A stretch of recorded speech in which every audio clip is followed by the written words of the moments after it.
Olá a todos, estamos aqui para mais uma aula do nosso curso de Excel. Na aula de hoje a gente vai falar um pouco sobre referência. Primeiro vamos entender o que é uma referência para o Excel. Basicamente, eu vou colocar aqui na nossa célula G3 que ela é igual à célula E3, ou seja, a célula G3 refere-se à célula E3. Caso eu quisesse fazer uma multiplicação, vou multiplicar agora pela célula F3, a gente fala que a célula G3 refere-se tanto à célula E3 quanto à célula F3. Ou seja, ela tem uma ligação com todas com as outras duas células, no caso a E3 e a F3. Vamos dar um Enter aqui. Bom, agora vamos entender o que é uma referência relativa e uma referência absoluta. Uma referência relativa, ela significa que ela é relativa à posição em que a gente está fazendo a nossa função. No caso aqui, a gente tem o produto, né, de quantidade e preço das ações de Abev 3. Agora, vamos supor que a gente queira fazer a mesma coisa para as ações de Tube 4. Uma alternativa seria vir aqui, fazer novamente a multiplicação.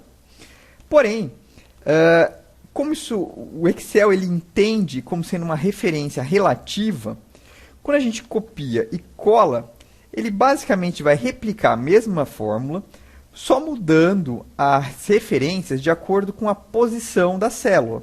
Ou seja, quando eu abaixei a célula em uma linha, ele abaixou as referências dessa fórmula também em uma linha. E agora ele pega as linhas 4, né? Então ele vai pegar as células E4 e F4, e não mais E3 e F3.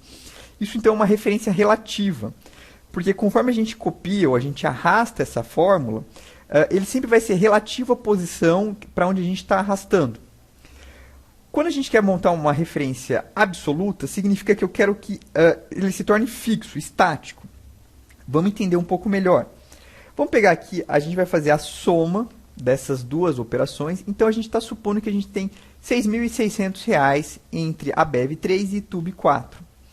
Vamos supor que eu queira saber qual que é o percentual de Abev 3 que eu tenha. Então, eu venho aqui, em relação ao nosso portfólio como um todo, né, o percentual.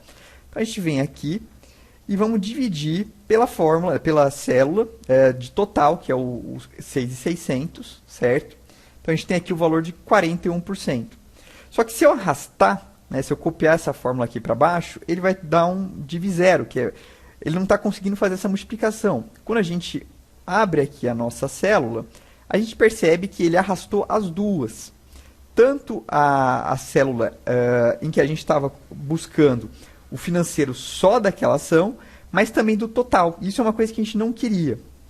Então, a gente tem que fazer um jeito para que a célula de total seja estática, seja absoluta. Para isso, a gente fala que a gente faz o travamento de uma célula ou de uma linha, ou de uma coluna também, e a gente usa o cifrão. Então, quando a gente vier aqui colocar um cifrão, o Excel entende que esta referência é estática e mesmo se a gente copiar e arrastar para outras posições, ele sempre vai usar essa daí como sendo a referência. Então, vamos copiar agora e colar, e pronto, a gente percebe que a referência se manteve estática. Quando a gente copia mais uma vez, obviamente vai ser o 100%. Então, a gente pôde perceber como que é uma referência estática. É importante, vale a pena notar aqui, que a gente pode travar não só, né, a célula como um todo, a gente pode travar a coluna ou a linha. Ou seja, quando a gente copiar e colar, ele pode manter estático ou uma coluna ou uma linha, mas manter relativo ou a coluna ou a linha. Uma forma mais simples da gente fazer o travamento é com a tecla de atalho F4. Então, a gente vem aqui, seleciona a célula que a gente quer. Ok? Então, aqui ela estava com uma referência relativa.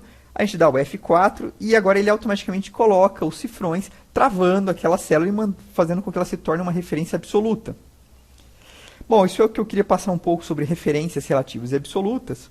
Espero que tenham gostado e a gente se vê na próxima aula.